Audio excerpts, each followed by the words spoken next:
નમસ્કાર દોસ્તો, આજે આપણે કેન્દ્રીય નાણાં પંચ અને ચૂંટણી પંચ વિશેના જે છે એ MCQ સમજવાના છીએ.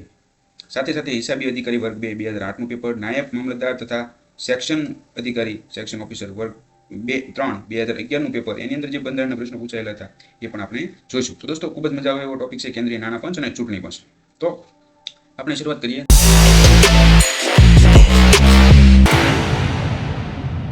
નાણાં પંચની જોગવાઈ બંધારણના કયા અનુચ્છેદમાં છે? નાણાં પંચની જોગવાઈ બંધારણના કયા અનુચ્છેદમાં છે? અનુચ્છેદ 280 જે છે એ નાણાં પંચને સંબંધિત છે એ અનુચ્છેદ છે. નાણાં પંચની રચના છે એ કોણ કરે છે? નાણાં પંચની રચના કોણ કરે છે? રાષ્ટ્રપતિ કરે છે. નાણાં પંચમાં અધ્યક્ષ સહિત કુલ કેટલા સભ્યો હોય છે? તો નાણાં પંચમાં અધ્યક્ષને પણ એની અંદર ગણી લેવાના છે. તો અધ્યક્ષ પ્લસ બીજા કેટલા સભ્યો હોય છે? 4 સભ્યો હોય છે. મતલબ કે ટોટલ કેટલા સભ્યો હોય છે? 5 સભ્યો હોય છે. તો 5 સભ્યો. અહીંયા જો એમ પૂછે કે અધ્યક્ષ વગર કેટલા સભ્યો હોય છે, તો આપણે કેટલા આવશે? 4 આવશે. પરંતુ અધ્યક્ષ સહિત જે કીધા છે તો ટોટલ કેટલા આવશે? 5 સભ્યો આવશે. નેક્સ્ટ, નાણાં પંચના અધ્યક્ષની નિમણૂક કયા અધિનિયમ મુજબ થાય છે? તો નાણાં પંચના અધ્યક્ષની નિમણૂક દોસ્તો નાણાં પંચ અધિનિયમ જે 1951 છે એના મુજબ છે એ કરવામાં આવે છે. નાણાં પંચના અધ્યક્ષ અને સભ્યોની લાયકાત નક્કી કરવાની સત્તા છે એ કોની પાસે છે? તો આવી સત્તા કોની પાસે છે? સંસદ પાસે છે. ભારતીય નાગરિકને મળતા મિલકતના કાનૂની અધિકારનો ઉલ્લેખ બંધારણના કયા અનુચ્છેદમાં છે? તો કયા અનુચ્છેદમાં છે? 300A. ખાસ યાદ રાખજો. કયા નાણાં પંચે કેન્દ્ર સરકારની આવકમાંથી 29% રકમ જે છે એ રાજ્યોને મળવી જરૂરી છે તેવી ભલામણ કરી હતી? તો 10મા નાણાં પંચે જે છે એ કેન્દ્ર સરકારની જે ટોટલ આવક હોય એમાંથી 29% રકમ જે છે એ રાજ્યોને મળવી જરૂરી છે એવી ભલામણ છે એ એમણે કરી હતી. કયા નાણાં પંચ છે? 10મા નાણાં પંચ છે. પ્રથમ નાણાં પંચના અધ્યક્ષ છે એ કોણ હતા? તો કોણ હતા? કેસી નિયોગી. Most IMP. ખાસ યાદ રાખવાનું છે કે જે પ્રથમ નાણાં પંચ જે અસ્તિત્વમાં આવ્યું એના અધ્યક્ષ છે એ કોણ હતા? કેસી નિયોગી હતા. ભારતીય બંધારણમાં ચૂંટણી પંચ અંગેનો ઉલ્લેખ જે છે એ બંધારણના કયા ભાગમાં કરવામાં આવેલો છે? તો કયા ભાગમાં કરવામાં આવેલો છે? ભાગ નંબર 15. તો જવાબમાં શું આવશે? બી આવશે. ચૂંટણી પંચની રચના અંગેની જોગવાઈ બંધારણના કયા અનુચ્છેદમાં છે? તો 324 અનુચ્છેદની અંદર જે છે એ ચૂંટણી પંચની રચના અંગેની જે છે એ વિગતવાર જે છે એ જોગવાઈ છે એ કરવામાં આવેલી છે. કયા બંધારણીય સુધારા દ્વારા મતદાનની ઉંમર જે છે એ 21 વર્ષથી ઘટાડીને 18 વર્ષ કરવામાં આવી? તો શરૂઆતમાં દોસ્તો છે ને બંધારણમાં જે છે એ 21 વર્ષની ઉંમરવાળા જે છે 21 વર્ષથી નીચેના છે એ મતદાન કરી શકતા નહોતા. 21 વર્ષ અથવા 21 વર્ષથી ઉપરના જે હોય એ બધા શું છે? મતદાન કરી શકતા હતા. પરંતુ બંધારણીય સુધારો જે 61માં થયો, તો આ 61માં બંધારણીય સુધારા દ્વારા જે છે એ મતદાનની જે છે એ ઉંમર 21 વર્ષથી ઘટાડીને કેટલી કરી દેવામાં આવી? 18 વર્ષ છે એ કરી દેવામાં આવી. તો અત્યારે આપણને ખબર જ છે કે જે 18 વર્ષ અથવા 18 વર્ષથી ઉપરના જે વ્યક્તિ કે લોકો હોય છે એ બધા છે એ મતદાન કરી શકે છે. કેન્દ્રીય ચૂંટણી પંચ છે એ કેટલા કમિશનરોથી બનેલું છે? તો કેટલા કમિશનરોથી બનેલું છે? 3 કમિશનરોથી બનેલું છે. કેન્દ્રીય ચૂંટણી પંચના મુખ્ય અથવા અન્ય ચૂંટણી કમિશનરનો કાર્યકાળ જે છે એ કેટલો હોય છે? તો દોસ્તો ખાસ યાદ રાખજો, 6 વર્ષ અથવા તો 65 વર્ષ.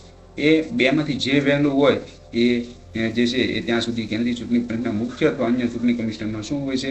કાર્યકાળ છે એ હોય છે.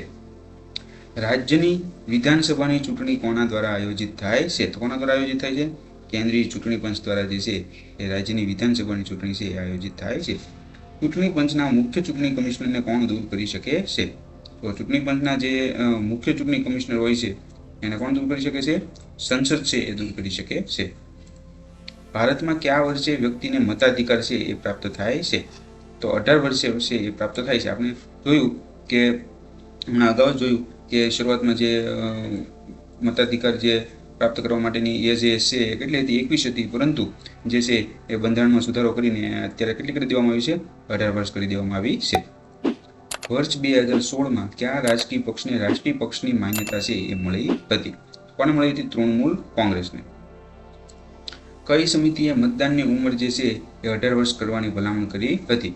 તો દોસ્તો તારકુંડે જે સમિતિ હતી, તારકુંડે સમિતિની છે રચના કરવામાં આવી હતી કે ભાઈ તમે આ બાબત છે મતદાનની ઉંમર સંબંધિત જે છે એ રિસર્ચ કરો અને એનો રિપોર્ટ અમને સોંપો. તો આ તારકુંડે સમિતિએ જે છે એ એના રિપોર્ટમાં એનાલિસિસના આધારે ભલામણ કરી કે ભાઈ મતદાનની ઉંમર જે છે એ કેટલી હોવી જોઈએ? 18 વર્ષ છે એ રાખવી જોઈએ. તો 18 વર્ષ કરવાની ભલામણ છે એ તારકુંડે સમિતિએ કરી હતી. કઈ સમિતિએ મતદાનને ઓળખ કાર્ડ આપવાની ભલામણ છે એ કરી હતી? તો કોણે કરી હતી?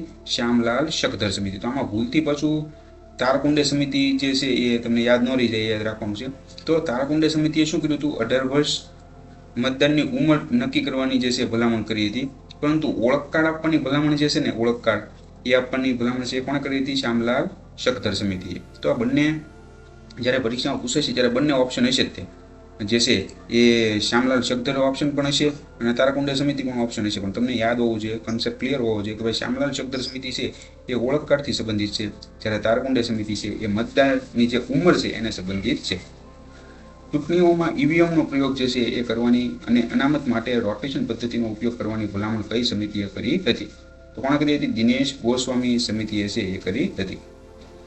તો દોસ્તો અહીંયા જે છે એ આપણા MCQનું જે ચેપ્ટર હતું એ સમાપ્ત થાય છે. હવે આપણે નાયબ મામલતદાર અને સેક્શન અધિકારી જે વર્ગ 3નું જે 2011માં પેપર લેવાયું હતું એની અંદર પૂછાયેલા બંધારણના પ્રશ્નો જોઈએ. તો પહેલો પ્રશ્ન એની અંદર પૂછાયો હતો કે ભારતની સર્વોચ્ચ અદાલતના સૌ પ્રથમ ગુજરાતી ન્યાયમૂર્તિ છે એ કોણ હતા? કોણ હતા? શ્રી હીરાલાલ કણિયા. નેક્સ્ટ, બંધારણના કયા અનુચ્છેદમાં પંચાયતની જોગવાઈ છે એ કરવામાં આવેલી છે? તો પંચાયતની જોગવાઈ શેમાં કરવામાં આવી છે? અનુચ્છેદ 243 ની અંદર જે છે એ પંચાયતની જોગવાઈ કરવામાં આવેલી છે. લોકસભામાં રજૂ થતું વાર્ષિક નાણાકીય નિવેદન ભારતના બંધારણના કયા આર્ટિકલ અન્વયે છે એ રજૂ થાય છે? તો કયા આર્ટિકલ અન્વયે રજૂ થાય છે? 112. ખાસ યાદ રાખજો, 112 છે એ તમારે મનમાં ફિક્સ જ કરી નાખવાનું છે કે વાર્ષિક નાણાકીય નિવેદન જે લોકસભામાં રજૂ થાય છે એના સંબંધિત છે એ આ આર્ટિકલ છે 112. ડોક્ટર બાબા સાહેબ આંબેડકરને નીચેનામાંથી કઈ બાબત જે છે એ લાગુ પડતી નથી? તો એક તો યુવાનીમાં સશસ્ત્ર ક્રાંતિકારીઓને ગુપ્ત સહાય. તો સ્વાભાવિક છે કે આ બાબત છે લાગુ પડતી નથી. આવું કંઈ જે છે એ બાબા સાહેબ આંબેડકરે એના જીવન દરમિયાન આવું એક કે કંઈ કાર્ય કે એવું કંઈ કર્યું નહોતું કે યુવાનીમાં એને સશસ્ત્ર ક્રાંતિકારીઓને ગુપ્ત સહાય કર્યું, તો આ બાબત લાગુ પડતી નથી. એ સિવાયની ઓટોમેટિક ખબર છે કે આ ત્રણેય બાબત લાગુ પડશે. તો જોઈ લઈએ સાથે, જેથી કરીને આપણને આમાંથી પણ નોલેજ મળશે. તો વડોદરામાં નોકરી, તો આ સાચી વાત. થોટ્સ ઓન પાકિસ્તાન પુસ્તકનું લેખન, તો હા બાબા સાહેબ આંબેડકરે જે છે એ પુસ્તકનું થોટ્સ ઓન પાકિસ્તાન પુસ્તકનું લેખન કરેલું છે. એ સિવાય ભારતના બંધારણના ઘડવૈયા તરીકે પણ ઓળખાય છે, તો એ બાબત પણ સાચી છે. તો આ ત્રણેય બાબત લાગુ પડે છે. આ એક બાબત છે એ લાગુ પડતી નથી. નીચેનામાંથી કોણ ભારતની બંધારણ સભાના બંધારણીય સલાહકાર છે એ હતા? તો કોણ હતા? BN રાવ. નેક્સ્ટ, ભારત સરકારના મુખ્ય કાયદાકીય અધિકારી કોણ છે? તો ભારત સરકારના મુખ્ય કાયદાકીય અધિકારી કોણ છે? તો કે એટર્ની જનરલ છે. તો આપણને ખબર જ છે કે આપણે લેક્ચરની અંદર જે છે એ સમજી ગયા છીએ કે ભાઈ ભારત સરકારના મુખ્ય કાયદાકીય અધિકારી પૂછે, ટૂંકમાં સેન્ટ્રલના અથવા તો ભારત સરકારના, તો એની અંદર એટર્ની જનરલ આવશે. પરંતુ જો રાજ્યના પૂછે તો એમાં કોણ આવશે? એડવોકેટ જનરલ આવશે. ખાસ યાદ રાખજો, રાજ્યના જો પૂછે તો એની અંદર કોણ આવશે? એડવોકેટ જનરલ આવશે. અને ભારતમાં કોણ આવશે? એટર્ની જનરલ આવશે. નેક્સ્ટ, નીચેના કયા મુકદમામાં ભારતની સર્વોચ્ચ અદાલતે સંવિધાનના મૂળ ચરસના સિદ્ધાંતનું પ્રતિપાદન કર્યું હતું? તો શું આવશે એમાં જવાબ? કેશવાનંદ ભારતી વિરુદ્ધ કેરળ રાજ્યનો જે કેસ હતો એ કેસની અંદર ભારતની સર્વોચ્ચ અદાલતે મતલબ કે સુપ્રીમ કોર્ટે સંવિધાનના મૂળ સંરચના સિદ્ધાંતનું છે એ શું કર્યું હતું? પ્રતિપાદન છે એ કર્યું હતું. ભારતીય બંધારણ અનુસાર મૂળભૂત અધિકારોનું સંરક્ષક છે એ કોણ છે? તો આ તો દોસ્તો કેટલી વાર આવી ગયો પ્રશ્ન, જો આ મોસ્ટ IMP છે, કેમ કે કેટલી વાર આવી ગયો છે. તો ન્યાયપાલિકા એટલે કે કોર્ટ જે છે એ આપણે બંધારણની શું છે? સંરક્ષક છે. એ સિવાય મૂળભૂત અધિકારોનું સંરક્ષક જે છે એ કોણ છે? ન્યાયપાલિકા છે. કોપોપોસાનો કાયદો જે છે એ નીચે દર્શાવેલ કયા પ્રકારના ગુનાઓ માટે છે એ લાગુ પડે છે? વેટની ચોરી, દાણ ચોરી, ગોલ્ડ ચોરી કે ડ્રગ્સ રેકેટ? તો દાણ ચોરી જે છે એના માટે જે છે આ કોપોપોસાનો જે કાયદો છે એ લાગુ પડે છે. તો દાણ ચોરી જે વ્યક્તિએ કરી હોય એના માટે જે છે એ આ કાયદો છે એ લાગુ પાડવામાં આવે છે. નીચેનામાંથી કયા રાજ્યમાં પંચાયતી રાજ્ય વ્યવસ્થા નથી? તો નાગાલેન્ડ, મેઘાલય, મિઝોરમ. શું આવશે? ત્રણેય આવશે, કેમ કે આ ત્રણેયમાં છે એ પંચાયતી રાજ વ્યવસ્થા નથી. તો જવાબમાં શું આવશે? A, B, C ત્રણેયમાં નથી. નેક્સ્ટ, હવે દોસ્તો હિસાબી જો આપણે ડેપ્યુટી સેક્શન ઓફિસર અને ડેપ્યુટી મામલતદારનું જે પેપર હતું એ આપણે એની અંદરના પ્રશ્નો જોઈ લીધા. હવે આપણે હિસાબી અધિકારી ક્લાસ 2નું જે 2008ની અંદર પેપર લેવાયું હતું એની અંદરના બંધારણના પ્રશ્નો છે એ આપણે જોઈએ. તો એમાં પ્રશ્ન પૂછાયો હતો કે ભારતીય બંધારણમાં હાલ કુલ કેટલા પરિશિષ્ટો છે? શું આવશે જવાબ? 12. ભારતનું બંધારણ કઈ તારીખે ઘડાઈને પૂર્ણ થયું હતું? તો ક્યારે પૂર્ણ થયું હતું? 26 નવેમ્બર 1949 રોજ છે એ ભારતનું બંધારણ છે એ ઘડાઈને શું થયું હતું? પૂર્ણ થયું હતું. પંચાયતી રાજને બંધારણીય દરજ્જો આપતું બિલ ક્યારે પસાર થયેલું? તો શું આવશે જવાબ? 1992માં જે છે એ આ પ્રકારનું બિલ જે છે એ પસાર થયું હતું અને પંચાયતી રાજને શું મળ્યું હતું? બંધારણીય દરજ્જો જે છે એ પંચાયતી રાજને આપવામાં આવ્યો હતો. અને હિજરી સંવતની શરૂઆત છે એ ક્યારે થઈ હતી? હિજરી સંવતની શરૂઆત છે ક્યારે થઈ હતી? ઈસવીસન 612ની અંદર જે છે એ હિજરી સંવતની શરૂઆત થઈ હતી. તો દોસ્તો અહીંયા જે આપણે આજના જે ચેપ્ટર હતું એ સમાપ્ત થાય છે અને સાથે સાથે આપણે પેપર સોલ્યુશન પણ કર્યું. તો વિડીયો છે એ છેક સુધી જોવા માટે તમારો ખૂબ ખૂબ ધન્યવાદ.